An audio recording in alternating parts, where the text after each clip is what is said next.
Bassirou Diomaye Faye fait taire les détracteurs contre son gouvernement et lance le tout premier satellite sénégalais.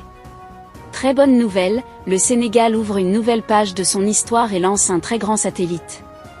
Salut chers abonnés et bienvenue une fois de plus sur votre chaîne d'information préférée. Aujourd'hui, nous allons faire un tour du côté du Sénégal où nous avons en ce jour une nouvelle très historique. En effet, une industrie spatiale se lance au Sénégal, avec un premier satellite mis en orbite le vendredi 16 août dernier. D'autres suivront, dans un pays qui compte bien obtenir son indépendance sur la fabrication de ces petits astres. Il s'appelle Gandsa 1A, et il est le premier satellite sénégalais, fruit d'un projet initié en 2019 et baptisé Sénat Sénégal. Vendredi 16 août dernier, Dakar s'est félicité de l'envoi de ce premier appareil en orbite, entièrement conçu et fabriqué dans le pays d'Afrique de l'Ouest. Le Sénégal entre dans une nouvelle ère, commentait sur le réseau social X par son président Bassirou Diomaye Faye.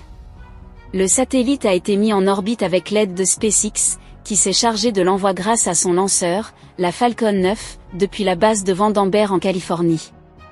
Avec lui, 115 autres satellites ont aussi pris place à bord de la fusée, dans une mission baptisée Transporter 11.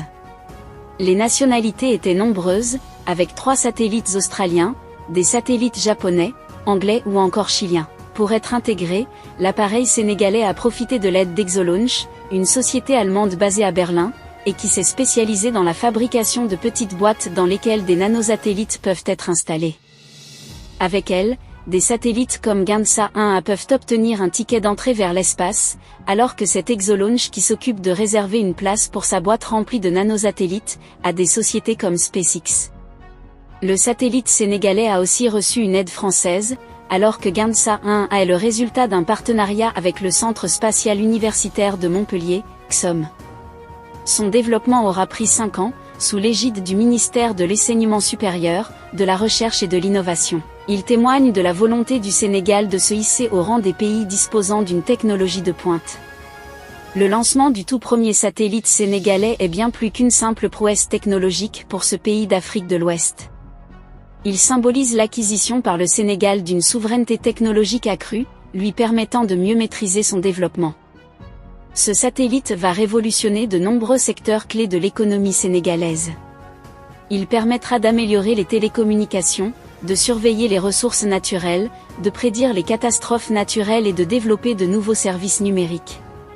Gandsa 1A va contribuer à étendre la couverture réseau dans les zones rurales, facilitant ainsi l'accès à Internet et aux services en ligne pour des millions de Sénégalais. Le satellite pourra fournir des données précises sur les conditions météorologiques, les sols et les cultures, permettant aux agriculteurs d'optimiser leur rendement et de s'adapter au changement climatique. Les images satellitaires permettront de surveiller l'évolution des forêts, des côtes et des ressources en eau, contribuant ainsi à une gestion plus durable de l'environnement. Le développement et le lancement d'un satellite sont des projets complexes et coûteux. Le Sénégal a dû mobiliser d'importantes ressources humaines et financières pour mener à bien cette entreprise. Le lancement de Gandsa 1A ouvre la voie à la création d'un écosystème spatial sénégalais. De nouvelles entreprises et de nouveaux projets pourraient voir le jour, créant ainsi des emplois et stimulant l'innovation. Le Sénégal devient un modèle pour d'autres pays africains qui souhaitent se lancer dans la conquête de l'espace. Ce succès pourrait encourager d'autres nations à investir dans ce domaine. Le lancement de ce tout premier satellite est une étape importante, mais ce n'est que le début d'une longue aventure. Le Sénégal a désormais les moyens de poursuivre ses explorations spatiales. Eh bien chers abonnés, c'est là en quelque sorte l'information que nous avons pour vous en ce jour. Qu'est-ce que vous en pensez pour ce qui est de cette note d'information? Laissez votre avis en commentaire. Partagez massivement la vidéo avec vos amis si vous l'avez trouvée intéressante. Abonnez-vous à la chaîne si ce n'est pas encore fait, pour ne pas rater les prochaines notes d'information.